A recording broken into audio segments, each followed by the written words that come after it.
It's pretty common nowadays that women come to me complaining that their yoni smells. And when they tell me this, I have to really question what is the smell of the yoni that they're experiencing. Because of advertisements and all these different ideas of creams and perfumes and intimate washes that we need, we're having the experience that our vagina should actually smell like roses and lavender and all these beautiful things. But the truth is that your yoni has a natural scent. And the things that can actually skew that are the pH levels. And when we talk constantly that you should buy a product or buy something to connect and change the smells, what we're actually teaching ourselves is that our natural smell is bad. But what I actually want to do in this video is educate you and show you the ways of actually being in relationship to your yoni.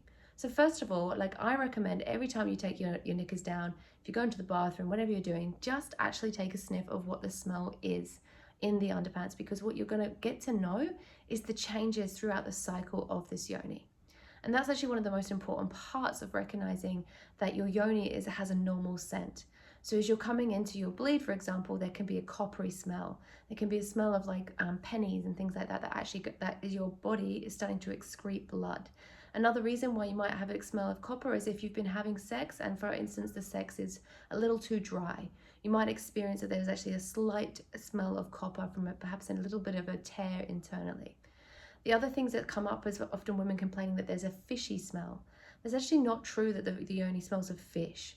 So what there actually is there's a rottenness or an acidic that can actually create an out of balance in the pH. And again, this is not something we can fix with soaps or things that we layer onto the yoni. What we want to do if we have this experience is actually resolve this through washing with water and actually touching the crevices of the yoni, as well as looking at what it is that we're putting into our diet. So I did a video earlier about the experience of coconut oil, for instance. Coconut oil is actually at a pH level of 7, and we want the yoni to be between about a 3.5 and a 4.5. And so if we continually putting coconut oil on our yoni, what we might be doing is actually creating an experience that we're sending our pH levels out of balance, and we're creating an experience where yeast can actually grow. So the yoni is naturally slightly acidic, but what we're wanting to do is just actually check what foods are coming in, because the more we bring in alkaline foods like green vegetables and simple foods, what we're going to do is actually change the gut bacteria, which is going to allow for the discharge to actually remove anything that is not supposed to be inside of the yoni. So what you can actually do is when you're recognizing and you're starting to build your relationship, as I said, taking a smell of the underpants every time you go into the bathroom, starting to track the different smells throughout the month. You can use apps like Clue and Natural Cycles, and you can actually start to track the scents that are actually coming out of the yoni, so that you can get a gauge of actually what is normal and what's just moving through your cycle. If you are having the experience of strong smells coming through, I really recommend that you don't ever start to wash inside of the yoni. So the vaginal canal internal is actually an organ. So this is actually just like the other organs in the body, there has a capacity to wash and remove what is no longer serving it all on its own. So that discharge that you see in your underpants is your body just actually doing the very smart thing. And often when a woman comes to me with complaining about these smells, I often say to her, track it for the next 30 days.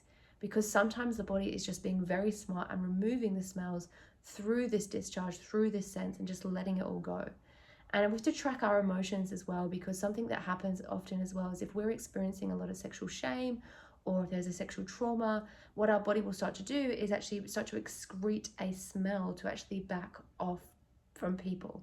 And this is a way that the body starts to actually create its own healing. So it's actually removing people so that it can actually go through its own healing crisis. And so if you just start to track that over the month, if it goes on for longer than a month, that's a time when you can start to see your GP. But if it's just something that's happening over a month and you're tracking it and you're being loving to it and you're using your self-pleasure practice to come back to your body, to come back to your connectivity, what you might start to see is a big shift in that. And it's not to say that any kind of sexual trauma will be healed just through connecting in like this, but what you might start to see is that the scent in the body starts to actually release and move away.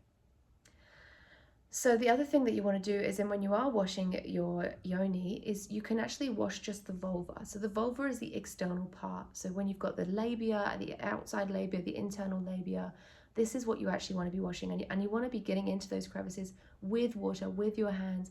And I really recommend not using intimate wash, but if you really feel like you need to, They're not using it as some kind of perfume or aid, but just a tiny, tiny, tiny, tiny pea-size amount, just to actually just wash away and have you come back into relationship with that feeling of that the oils and the bacteria are starting to move.